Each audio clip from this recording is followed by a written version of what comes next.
Continuamos hoy, amigo oyente, nuestro estudio en el libro de Isaías, con el capítulo 45. Y aquí, como ya hemos dicho, encontramos una sección que es realmente maravillosa. Es en realidad algo desafortunado que tengamos que avanzar rápidamente en esta sección, pero debemos hacerlo para cumplir nuestro plan de 5 años que estamos llevando a cabo. Ahora, en este capítulo 45, tenemos la identificación en cuanto a Ciro, la creación del universo material y la salvación de Israel.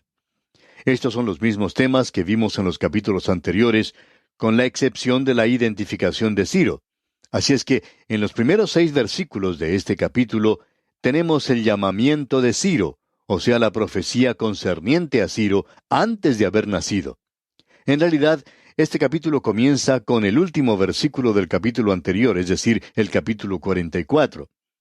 Ya hemos visto que esto ocurre en otros lugares de la Biblia, donde el último versículo de un capítulo tendría que haberse colocado en el capítulo que sigue. Usted puede encontrar eso en varios lugares en el Nuevo Testamento, y de seguro que usted comprende que la división de los capítulos y de los versículos en la Biblia fueron hechas por los hombres. Se cuenta que cierto monje de la Edad Media marcaba las divisiones de capítulos viajando en un burrito por algunos caminos de los Alpes. Cada vez que el burrito se detenía, él se inclinaba hacia adelante y hacía una marca con su pluma. Y esa marca era la que identificaba el final del capítulo. Por supuesto que eso es nada más que una fábula, pero parecería en realidad que fuera así en algunas de las divisiones que tenemos por la forma en que ese capítulo fue dividido. Hay veces que nos damos a pensar que fue el burrito quien hizo las divisiones de los capítulos, porque ciertamente algunos de ellos han sido divididos donde no correspondían. Y esto es lo que tenemos ante nosotros aquí, ya que el versículo 28 del capítulo 44 nos dice, que dice de Ciro, es mi pastor, y cumplirá todo lo que yo quiero, al decir a Jerusalén, serás edificada, y al templo serás fundado. Ese hombre fue señalado 2 siglos antes de haber nacido. Ahora alguien dirá, bueno, ¿por qué sería señalado este hombre por nombre? Bueno, creemos que lo fue por 2 razones. Primordialmente, lo fue por identificación, para que cuando él apareciera, no hubiera ningún motivo para no poder identificar de quién se trataba. Y luego, este hombre fue quien decretó que la nación de Israel regresara a su tierra, y eso es de suma importancia. Y también tenemos otra razón más. La presentamos en último lugar porque, bueno, en realidad no estamos seguros si debería haber sido la primera. Isaías va a identificar a uno nacido de una virgen, y este era único, y será llamado Emmanuel, Dios con nosotros. Ahora, si en 200 años Isaías va a estar acertado en cuanto a Ciro, entonces, cuando nos movemos unos 700 años más tarde, es decir, de la época de Isaías, y él identifica que en ese período iba a nacer el Mesías, entonces la gente no iba a estar demasiado sorprendida. Por lo menos deberían haber estado preparados para ello, porque Isaías estaba acostumbrado a hacer esa clase de cosas. Así es que podemos notar que existen razones muy buenas por las cuales ese hombre es señalado aquí por nombre. Y Dios le llama aquí a él mi pastor, y dice que él cumplirá todo lo que yo quiero. También indica que él iba a reedificar a Jerusalén. Dios utilizó a los asirios para tomar el reino del norte y llevarlo en cautividad. Él utilizó a Babilonia para destruir a Jerusalén y tomar el reino del sur y llevarlos también a la cautividad, pero esta gente era gente mala. Y Dios los juzgó a ellos por eso. Pero este hombre Ciro es diferente. Él es mi pastor, dice, y él llevará a cabo lo que yo quiero. Creemos que habrá 2 cosas que nos sorprenderán cuando lleguemos al cielo algún día. La primera cosa que nos sorprenderá es que habrá allí gente que nosotros pensábamos que nunca llegaría allí. Y creemos que uno de los que estará allí será Ciro. Ahora, la segunda cosa que nos sorprenderá cuando lleguemos allí al cielo es que allí no estarán algunas personas que nosotros pensamos deberían estar. Sin embargo, no estarán. Creemos que esas serán las 2 sorpresas mayores que recibiremos cuando lleguemos al cielo. Pero confiamos en que usted y yo, amigo oyente, estaremos allí. Y llegaremos allí si hemos cumplido con una condición, y esta es que aceptemos a Cristo como nuestro Salvador personal. Ahora él llama aquí a este hombre mi pastor. Cumplirá todo lo que yo quiero, dice. Esto se puede traducir como hará lo que me plazca. No mi voluntad, sino lo que me plazca. Y esto es algo diferente. Después de todo, Nabucodonosor hizo la voluntad de Dios. Él destruyó a Jerusalén.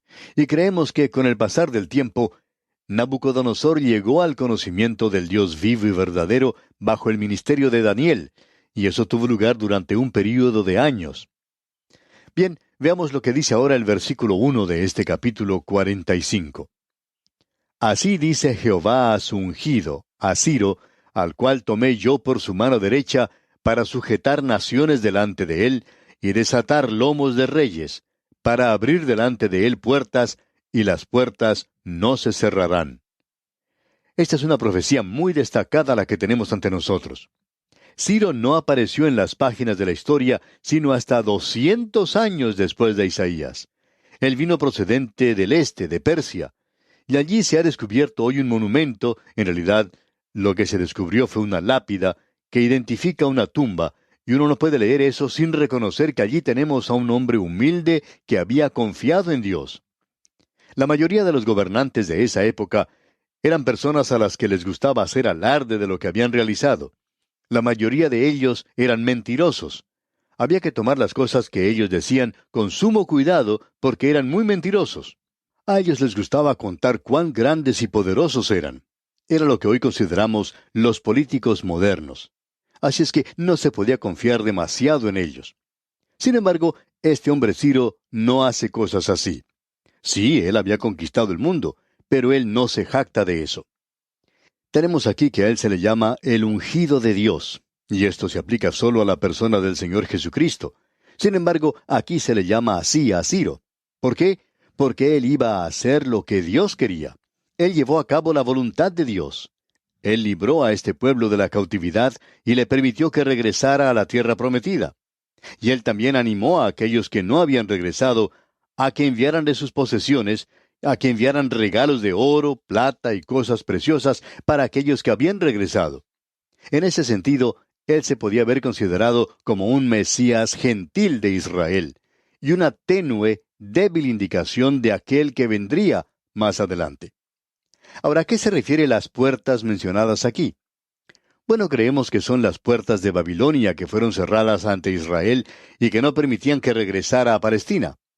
Pero Ciro fue quien las abrió, y él dijo, si quieren salir, pueden hacerlo. Esto hace de esta sección algo muy destacado. Ahora, comenzando con el versículo 7, tenemos la creación del universo al mismo comienzo del tiempo. Aquí se hace una declaración muy destacada, mucho antes de que la ciencia moderna llegara a esta posición. Dios dice en el versículo 7 de este capítulo 45 de Isaías, que formo la luz y creo las tinieblas, que hago la paz y creo la adversidad. Yo, Jehová, soy el que hago todo esto. Ahora, Zaratustra, o Zoroastro, fue un reformador de la religión persa, y en la India hoy hay una religión que se llama zoroastrismo, la cual es una religión dualista. Esa religión enseña que Hormuz es el espíritu del bien o de la luz.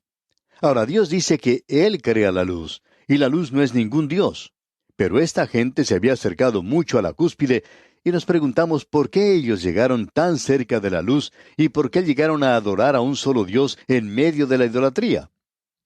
Bueno, uno debe recordar que esta gente llegó a tener contacto con la nación de Israel, y la nación de Israel estaba testificando a todo el mundo. Para el adorador del zoroastrismo, la oscuridad, las tinieblas, era el espíritu del mal, llamado Arimán. Pero aquí vemos en este versículo que Dios también es responsable por las tinieblas, y esto es algo interesante. Dios no crea el mal, y debemos corregir esto aquí mismo.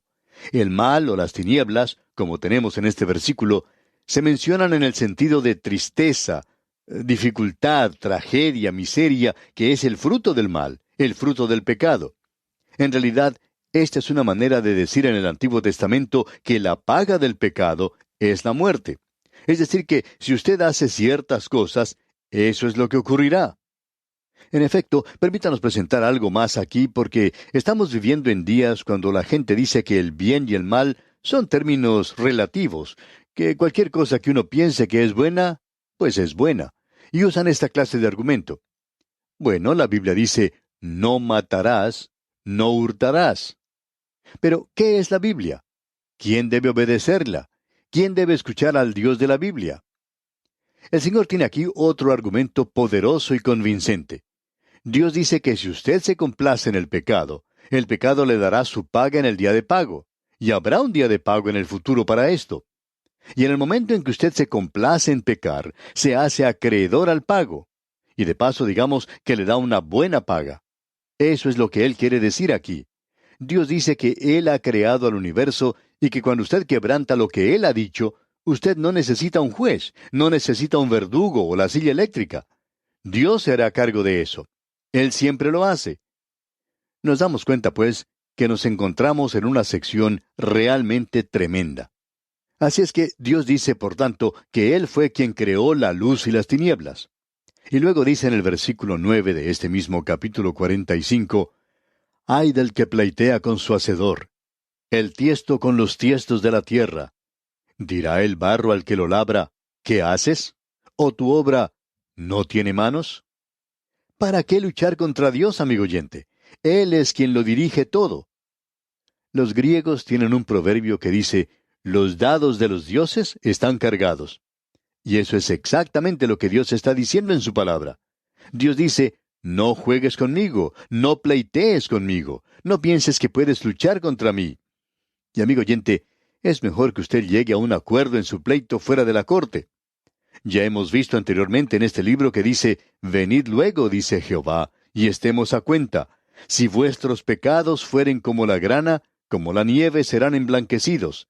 Si fueren rojos como el carmesí, vendrán a ser como blanca lana. Dios dice que no nos metamos en pleito con Él, porque nosotros siempre saldremos perdiendo. Él dice que no juguemos con Él, porque Él sabe cuál será el resultado de los dados. Ellos están cargados.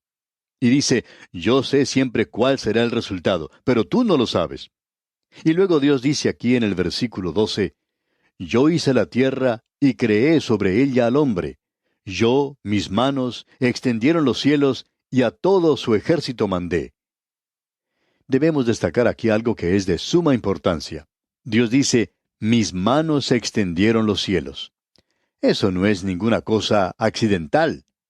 Sir James Jean, un astrónomo creyente de Gran Bretaña, presentó una teoría que se sigue por la mayoría de los astrónomos del presente, y algunos de los científicos que trabajan en esta área de la astronomía toman la posición de lo que dijo Sir James Jean en uno de sus libros, que el universo se expande y se hace cada vez más grande.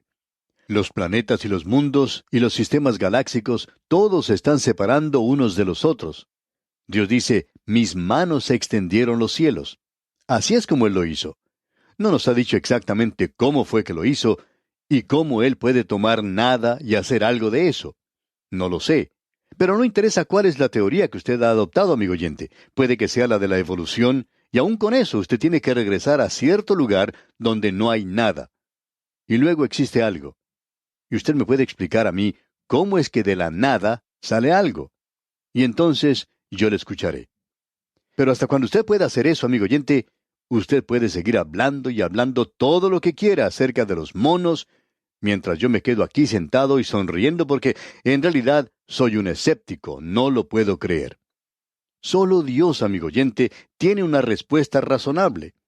Dios dice, yo lo he hecho, yo lo he creado. Y por medio de su palabra, Él le dio existencia a este universo. Y llegamos ahora a la tercera división de este capítulo 45. Trata de la continuación de Israel por todo el tiempo y la eternidad. Dios no permite que usted se olvide de este tema, y Él dice aquí en el versículo 17 de este capítulo 45 de Isaías, Israel será salvo en Jehová con salvación eterna. No os avergonzaréis ni os afrentaréis por todos los siglos. Dios dice, sí, voy a juzgar. Vosotros vais a Babilonia, vosotros seréis juzgados, pero también vais a regresar a la tierra, y eso no va a ser el fin de todo, porque aún existe la rebelión en vuestro corazón. pero Dios dice finalmente, yo los voy a salvar. Y ahora Él les envía una invitación, y esta es una invitación para todos. Leamos el versículo 22. Mirad a mí y sed salvos, todos los términos de la tierra, porque yo soy Dios, y no hay más. Este fue el versículo que tuvo mucho que ver con la conversión de ese gran predicador que fue Charles Spurgeon. En cierta mañana él tuvo que ir a una iglesia a causa de una gran tormenta de nieve que estaba castigando a la ciudad de Londres. Él no pudo llegar a la iglesia a la cual quería asistir, de modo que decidió entrar en una iglesia pequeña, a la cual ni siquiera había llegado el predicador.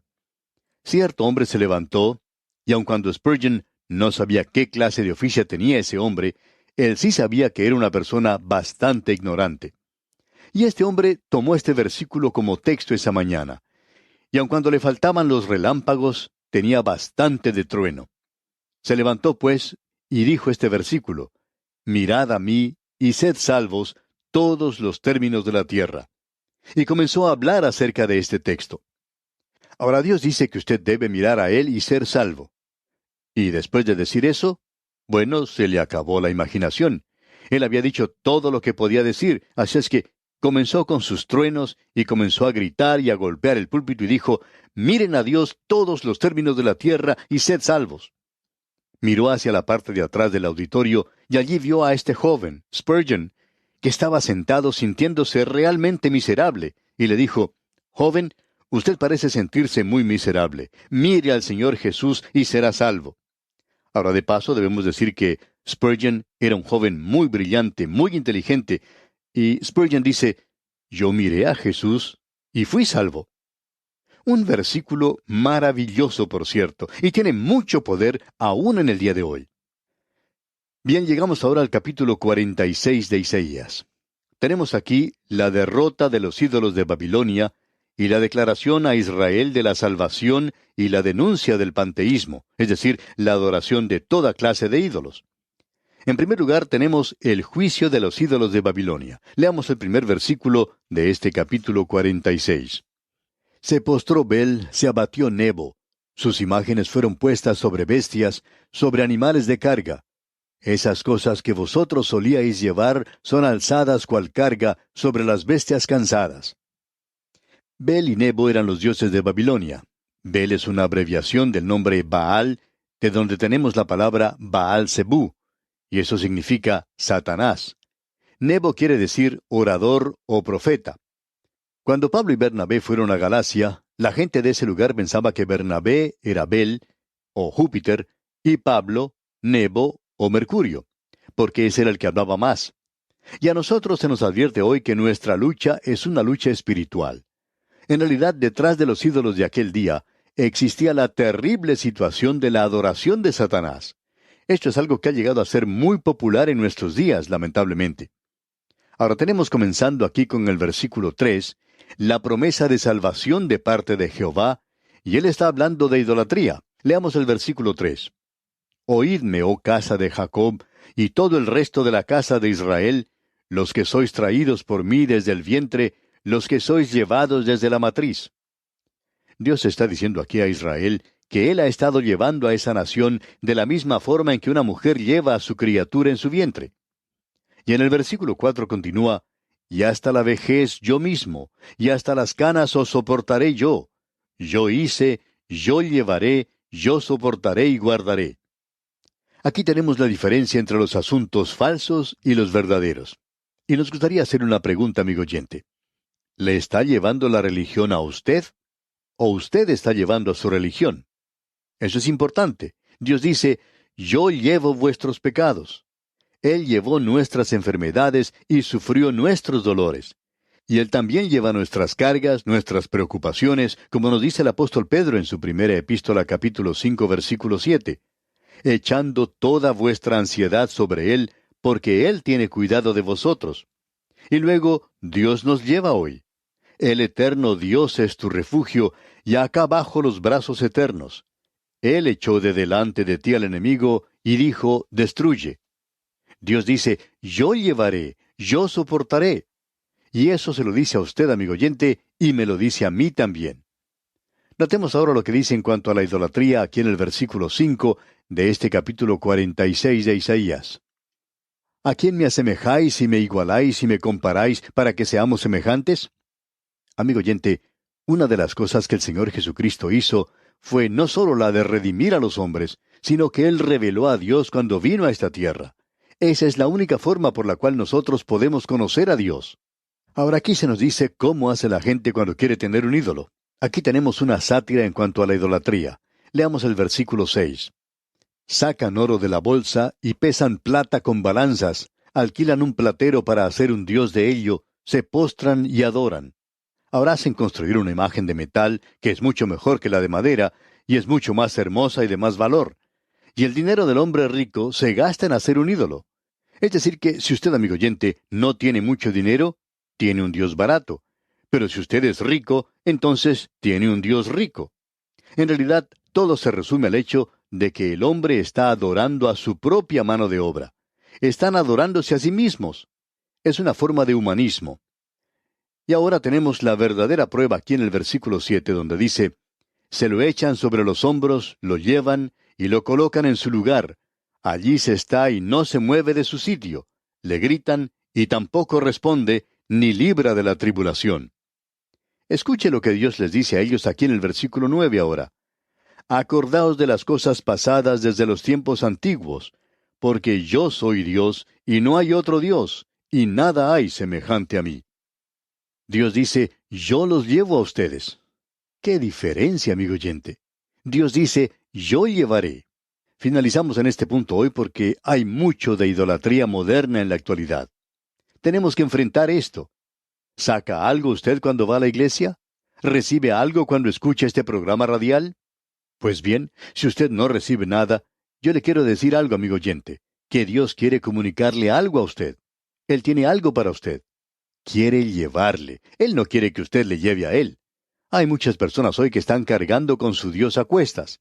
Y en realidad, esa es una verdadera carga para ellos. Amigo oyente, aquí tenemos la prueba verdadera.